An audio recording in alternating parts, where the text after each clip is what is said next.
মঙ্গলবার দুপুর থেকে শনিবার সকাল 5 দিনে পড়ল স্বাস্থ্য ভবনের সামনে জুনিয়র চিকিৎসকদের ধর্ণা অবস্থান।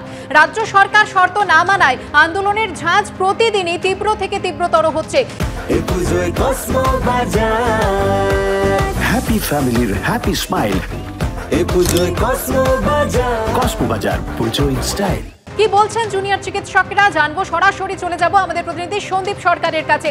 সন্দীপ, যেমনটা জানা যাচ্ছে যে কলতান দাশগুপ্তকে গ্রেফতার করেছে ইলেকট্রনিক্স কমপ্লেক্স থানার পুলিশ এবং কিছুক্ষণের মধ্যেই তাকে আদালতে পেশ করা হবে, নিজেদের হেফাজতে চাইবে পুলিশ।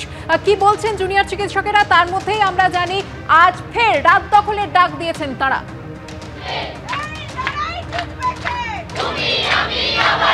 এই দুটো বিষয় নিয়ে আলোচনায় আসবো, তার আগে আমি একবার এই মুহূর্তে স্বাস্থ্য ভবনের বাইরের ছবিটা দেখিয়ে দেবো।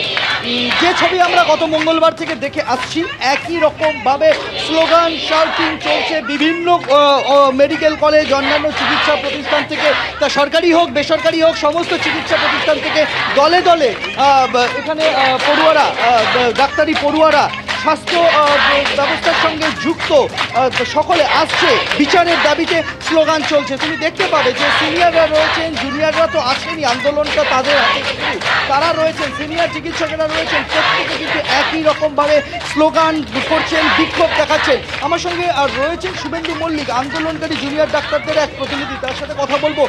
প্রথম প্রশ্ন হচ্ছে যে আজকে রাত দখলের ডাক দিয়েছেন আপনারা, আজ সেই 14 তারিখ, যে 14 তারিখ আমরা আরজি করে হামলা ভাঙচুরের ঘটনা দেখেছিলাম, সেই 14 তারিখের কথা মাথায় রেখেই কি আজকে রাত দখলের ডাক দেওয়া? রাত দখল ঘন ঘন সময় হয়েছে, রাত দখল আমরা করতে চাইছি যাতে রাতের এই ঘৃণ্য অপরাধ আর না হতে চায়, না হয়। গত 14 তারিখের যে নির্মম ঘটনা ঘটেছে, যে ভ্যান্ডালিজম ঘটেছে আরজি করের বুকে, তার বিচার এবং তার পিছনে কে বা কারা দোষী ছিল তারা কিন্তু এখনও সামনে আসেনি, বা তাদের কী শাস্তি হয়েছে এখনও অজানা। এবং যে পুলিশ প্রশাসন এটার জন্য দায়ী ছিল, তাদের এখনও পর্যন্ত তারা দায় স্বীকার করে সামনে এলো না, বা যে পুলিশ কমিশনার ছিল তার পদত্যাগ আমরা চেয়েছিলাম, আজও তার পদত্যাগ হলো না। এই সমস্ত বিষয় নিয়েই আজকে 14 তারিখের আবার রাত দখলের দাবি উঠেছে এবং এই দাবির সাথে প্রত্যেকটা সাধারণ মানুষ একত্র হয়েছে। তারা চাইছে যে আমরা আন্দোলনটাকে এইভাবে এগিয়ে নিয়ে যাব যতদিন না বিচার পাচ্ছে আমাদের তিলোত্তমা, আমাদের অভয়া। আরেকটা প্রশ্ন, এই আন্দোলনে রাজনৈতিক অন্তর্ভুক্তি তোমরা চাওনি, কিন্তু কলতান এক বাম ছাত্রনেতা, তাকে আজকে গ্রেপ্তার করা হয়েছে এই অভিযোগে যে একটা ষড়যন্ত্রে সে লিপ্ত এবং এই জায়গায় হামলার ষড়যন্ত্রে সে লিপ্ত বলে অভিযোগ। দেখুন, আজকে 35 দিনে আন্দোলন পড়লো। এই আন্দোলনে যেভাবে এগিয়েছে, যে স্পিরিট নিয়ে এগিয়েছে, যে দাবিগুলো নিয়ে এগিয়েছে, এই দাবির সাথে সমাজের, সোসাইটির প্রত্যেকটা মানুষ যুক্ত, তাদের অন্তর থেকে সাপোর্ট করছে।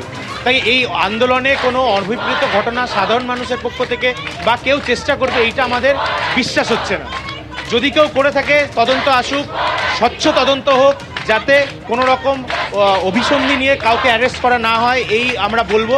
কিন্তু এখনও আমাদের মনে হয় কোনো মানুষ বা কোনো ব্যক্তি যারা শুভবুদ্ধি সম্পন্ন, তারা এই আন্দোলন মেলাইন করার চেষ্টা করবে না, অনভিপ্রেত ঘটনা ঘটানোর চেষ্টা করবে না। স্বাভাবিক এই বক্তব্যটা তাদের থেকে, তারা এই ঘটনাকে অনভিপ্রেত হামলা কেউ করতে পারে বলে তারা মনে করছেন না, তবে তারা নিরপেক্ষ তদন্ত চাইছেন গোটা ঘটনা।